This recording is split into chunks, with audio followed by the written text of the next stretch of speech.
Strange things happen every day all around us. Often, if something weird happens when we're alone, we'll brush it off as just our imagination playing games and make a point never to mention it to anyone, ever. But when something strange happens when we're in the company of family or friends, we can't dismiss it, and we can never, ever forget it. I have 3 true stories for you. Each of them made me shudder, so I just knew that you'd like them too. In my hometown, there are railroad tracks that go through the middle of town, past a cemetery on the edge of town and then into the nothingness. I'm from rural Arkansas, so you can imagine what it's like. Nothing but woods and fields for miles and miles. Well, these tracks were always being talked about by the teenagers in the town. There's something about a kid getting hit by the train a really long time ago. Of course, being stupid teenagers, my friends and I decided to go to the tracks one day where this kid was supposedly killed.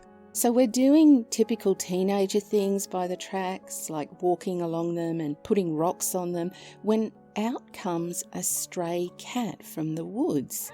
It was kind of weird because we were so far away from the town, but whatever, we didn't really stop to think about it. And this cat walks up to us real friendly, and of course we started patting it. Well, a few minutes pass by and we're all sitting on the tracks in a line, and the cat is walking from one end to the other, taking in all the patting and all the attention that we're giving it, when all of a sudden we feel the ground start to shake. We looked up and there was a train less than 100 feet from us. How we didn't hear it, I don't know, but I've never been so close to death in my life. It was terrifying. When we were standing there, just looking at each other and realizing how close we came to being killed, we realized that the cat was gone. We never saw it again. And to this very day, I think that cat tried to get us killed.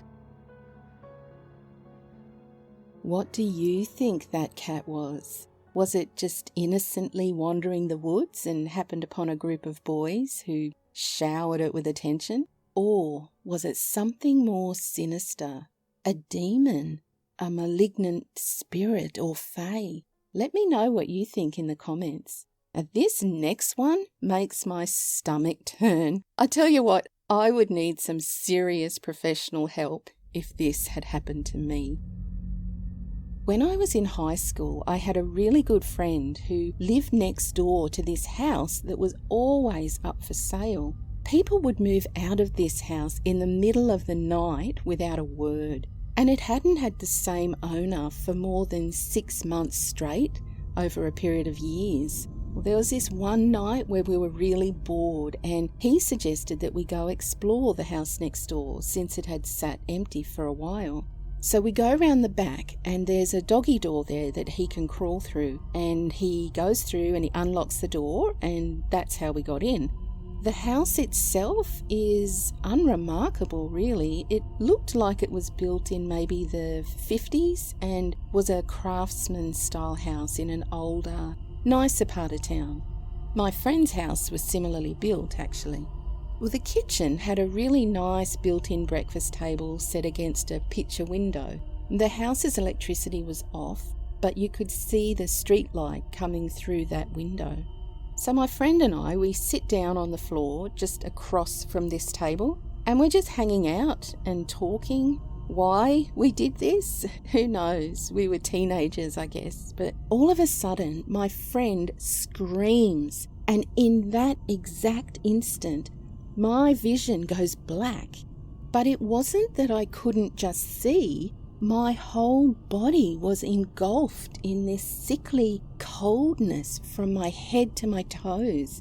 I start screaming, and I remember I felt my friend's hand grabbing mine and pulling me in some direction really forcefully. My vision slowly started coming back and I started to warm up. And that's when I realised that we were outside now, standing under the streetlight. Well, finally, I look at my friend and he looks scared. I'm really confused and kind of panicked myself, and finally I ask him what happened. Well, he said that as I was talking, a black thing, this figure that was all black and only had the vague shape of a girl, crawled out from under the table and sat on top of me. Apparently, I started groping around with my eyes wide open, like I couldn't see, and he was so freaked out that he just grabbed me and pulled me out of the house. We're still friends, he and we do bring it up every now and then, but the story itself never changes, and it still sends chills down my spine. To this day, I've never felt such blackness or coldness in my life. It was palpable, almost sticky, and I remember for a couple of days afterward, I couldn't shake this unsettling feeling, and I could never ever walk past that house again.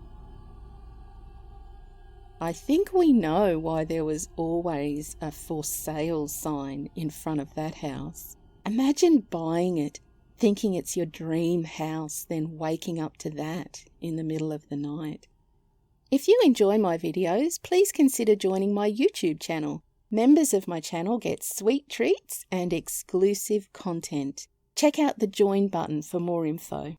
Now, here's an experience right out of the Twilight Zone.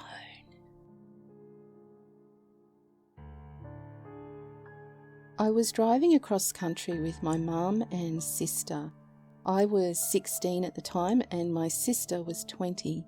It was late when it happened, but we were well rested and alert.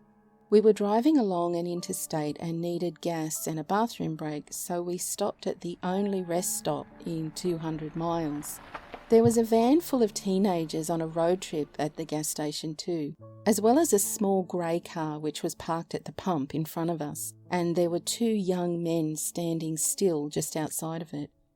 As soon as we got there, everything felt wrong.